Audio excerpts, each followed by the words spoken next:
Hello and welcome to part 2 of my video on my analysis of Jax Cinderella Snapped. As I said in the previous video, this entire song could be summed up in the quote from the liberal feminist Betty Friedan, "A woman needs a man like a fish needs a bicycle." The answer is that a woman does not need a man like a fish needs a bicycle. The fact is that a woman needs a man like a man needs a woman.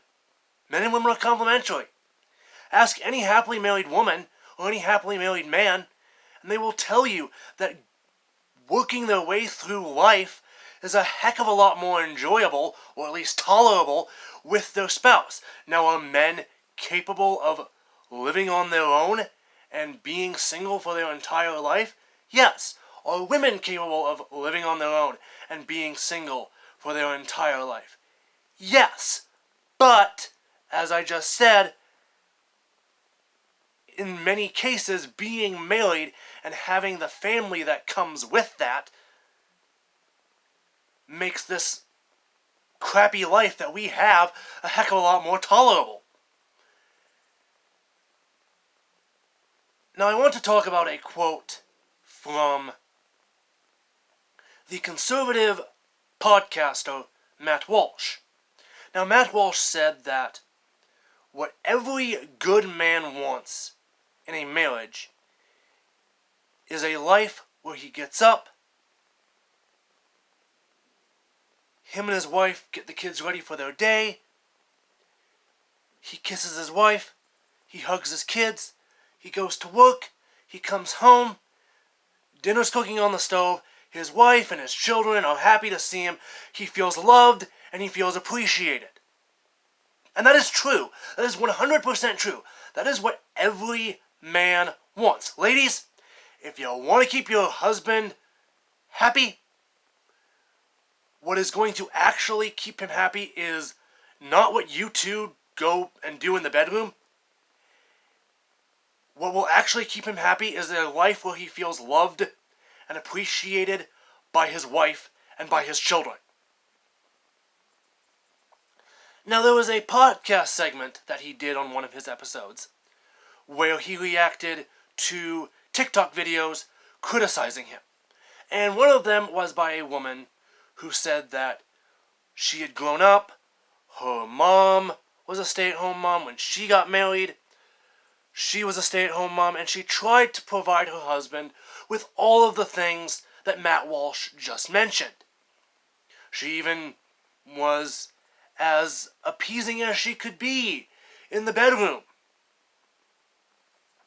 And he still was a terrible husband. He still was abusive. He still cheated on her.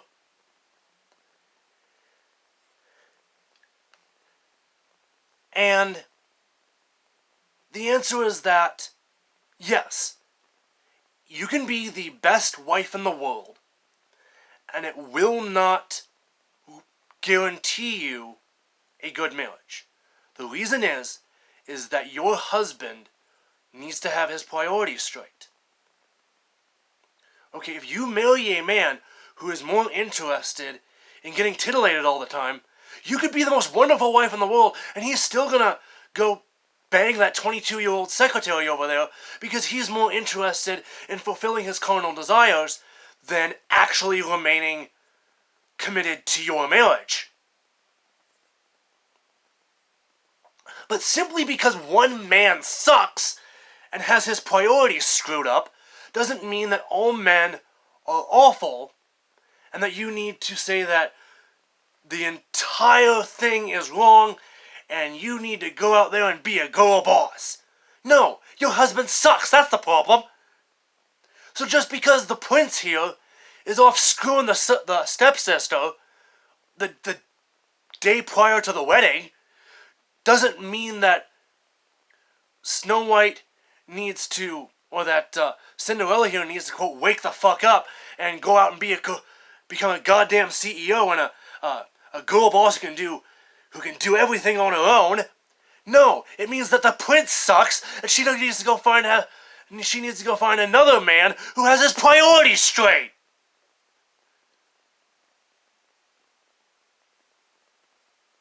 Just because one man sucks doesn't mean that you need to throw off the entire system, go off and become lesbians like Mulan and Jasmine, shave your hair and become non-binary like Rapunzel, and maybe or maybe not decide that you're trans like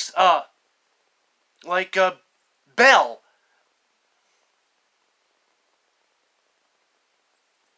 You have to recognize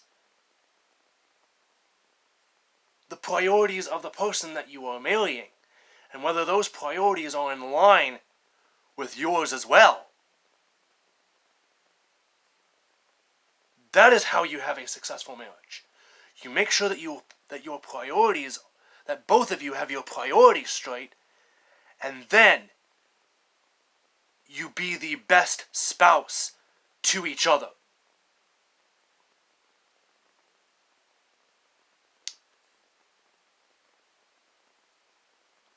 I hope I got my point through. Thank you all for watching. I will see you next week, I hope, and I will have a new video out for you then. Thank you all. Goodbye. Like, share, subscribe. Thanks for watching.